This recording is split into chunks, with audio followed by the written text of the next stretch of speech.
Halo teman-teman, perkenalkan di sini saya Lana. Saya ingin sekali berbagi pengalaman saya sebagai seorang akuntan dengan memaparkan materi-materi akuntansi. Nah, sebelumnya jangan lupa untuk klik subscribe-nya ya, agar saya lebih semangat untuk membuat konten-konten yang lainnya. Dan juga jangan lupa pencet bel-nya agar teman-teman tahu update konten dari saya. Oke, untuk yang pertama kali kita akan membahas tentang akuntansi dasar. Karena tak sayang jika kita tak kenal, maka kita harus tahu dulu pengertian akuntansi. Akuntansi adalah sebuah proses mencatat, meringkas, mengklarifikasi, mengolah, menyajikan data sehingga menghasilkan informasi untuk bahan pengambilan keputusan baik untuk internal perusahaan ataupun eksternal. Inti dari akuntansi adalah persamaan akuntansi di mana harta sama dengan kewajiban ditambah modal. Suatu perusahaan akan mengetahui berapa besar hartanya dari menjumlahkan kewajiban atau hutang yang dimiliki dengan modal yang dimiliki. Sehingga terciptalah balance atau seimbang antara harta, kewajiban, dan modal.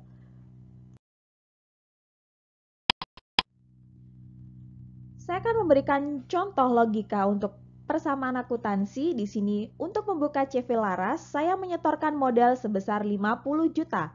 Berapakah harta CV Laras? Dengan persamaan harta sama dengan kewajiban ditambah modal, maka jumlah harta dari CV Laras adalah untuk kewajibannya 0. Saya tambahkan dengan modal yang saya setor sebesar 50 juta, sehingga harta yang dimiliki CV Laras adalah 50 juta. Lalu bagaimana jika modal yang saya setorkan untuk CV Laras itu saya peroleh dari meminjam hutang di bank?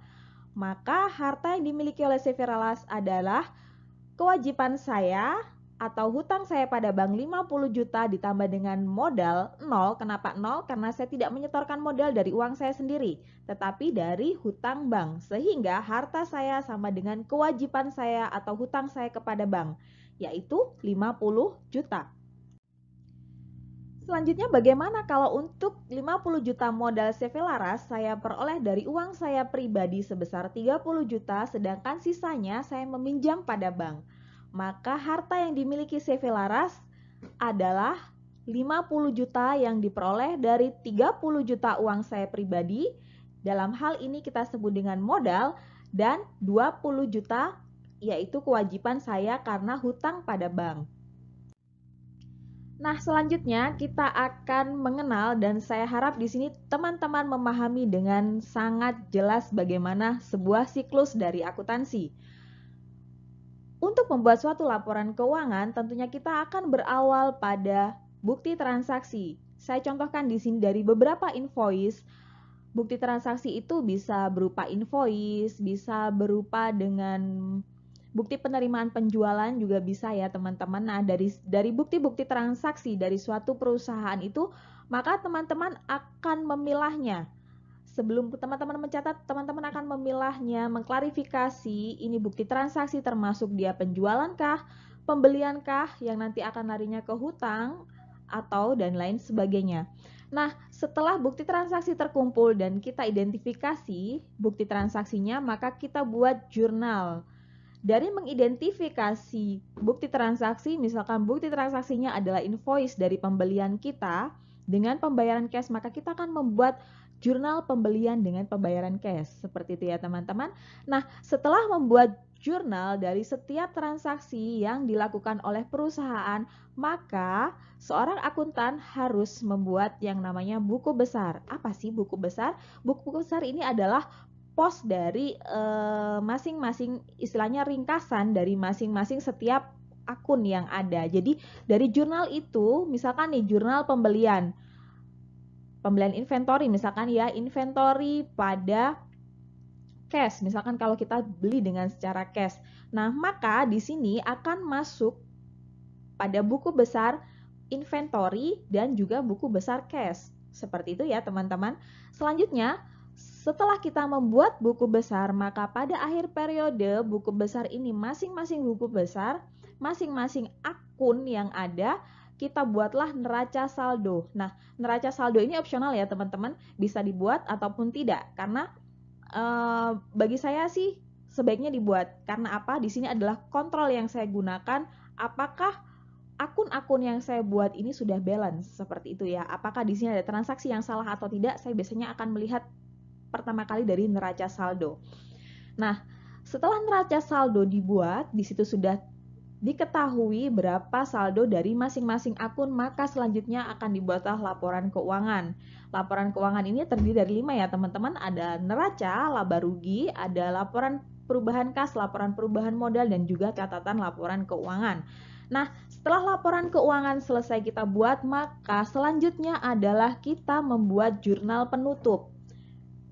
Kenapa harus ditutup? Ya, karena dalam akuntansi ada beberapa akun yang di sini biasa disebut dengan akun nominal atau akun laba rugi yang harus kita tutup dalam satu periode tersebut.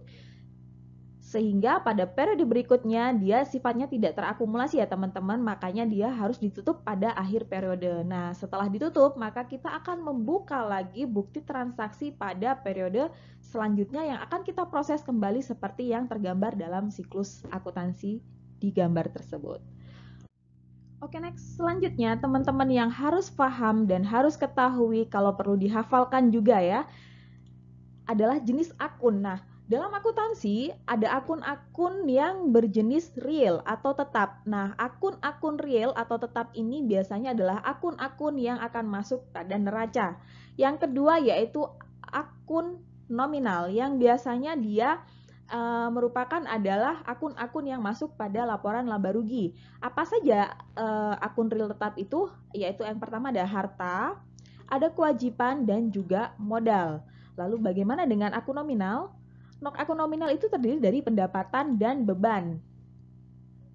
Nah, di sini nanti akan saya bahas di konten selanjutnya ya untuk masing-masing akun ini teman-teman, karena banyak lagi pengembangan dari setiap akun yang ada di sini. Jadi yang perlu teman-teman pahami di sini adalah sisi dari atau jenis dari akun-akun yang ada di akuntansi itu. Jadi kita punya akun real atau tetap, di mana di situ kita masukkan ke dalam neraca yang terdiri dari harta, kewajiban, dan modal yang sifatnya kontinu atau dia akan berlanjut pada periode-periode selanjutnya. Sedangkan akun nominal, akun yang akan kita closing pada akhir periode, sehingga pada periode berikutnya dia sudah tidak bisa disambungkan lagi, atau di sini pada closing jurnal itu kita mengenolkan saldo dari akun nominal.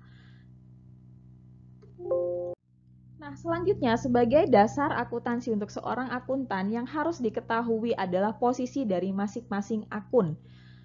Di sini saya gambarkan ada pos akun dari harta, kewajiban, modal, pendapatan, beban, dan biaya. Untuk harta, ketika dia bertambah, posisinya dia ada di debit. Ketika dia berkurang, dia posisinya ada di kredit. Sedangkan saldo normal dari harta adalah debit. Tapi pada pos harta ini ada yang dikecualikan, teman-teman. Di sini saya kasih warna merah ya. Untuk harta, pada bagian penyisihan piutang atau akumulasi penyusutan dia berbeda. Dia tidak normal istilahnya ya. Jadi untuk penyisihan piutang atau penyisihan yang lainnya atau cadangan kerugian semacam itulah ya. Dan akumulasi penyusutan ini dia tidak normal pada posnya begitu ya. Jadi ketika mereka bertambah, dia posisinya ada pada kredit.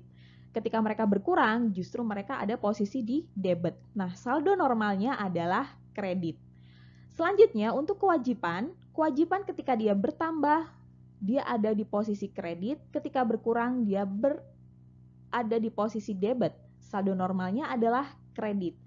Sedangkan untuk modal, sama dengan kewajiban ya teman-teman. Modal ketika bertambah, dia ada di sisi kredit. Ketika berkurang, dia ada di sisi debit. Saldo normalnya adalah kredit. Untuk pendapatan, ketika bertambah, dia ada di posisi kredit. Ketika berkurang di posisi debit, dan saldo normalnya adalah kredit. Yang terakhir untuk beban atau biaya, ketika dia bertambah dia ada di posisi debit, ketika berkurang dia di posisi kredit, dan saldo normalnya adalah debit. Nah teman-teman, di sini ini harus teman-teman pahami ya, dan harus teman-teman hafalkan. Istilahnya kalau misalkan teman-teman menjadi seorang accounting di suatu perusahaan, itu sudah di luar kepala harusnya. Nah, ketika teman-teman menjurnal, ketika teman-teman membuat laporan keuangan, itu teman-teman sudah memahami akun ini dia ketika bertambah dia di posisi di mana ya. Nah, makanya ini teman-teman usahakan untuk menghafal atau kalau bisa udah di luar kepala gitu ya. Ketika mereka dari akun-akun ini, ketika dia bertambah, dia posisinya di mana, berkurang di mana, saldo normalnya di mana, debit atau kredit begitu ya, teman-teman. Oke, teman-teman, saya harap konten saya kali ini sangat bisa membantu teman-teman, khususnya teman-teman yang baru belajar dan baru mau mengenal accounting. Nah, di sini nanti saya akan sambung lagi dengan konten-konten lainnya untuk membahas lebih detail dari masing-masing komponen yang kita gunakan dalam bekerja sebagai seorang accounting atau dalam akuntansi untuk penyusunan laporan keuangan. Sampai di sini dulu teman-teman, sampai jumpa dan salam sehat selalu.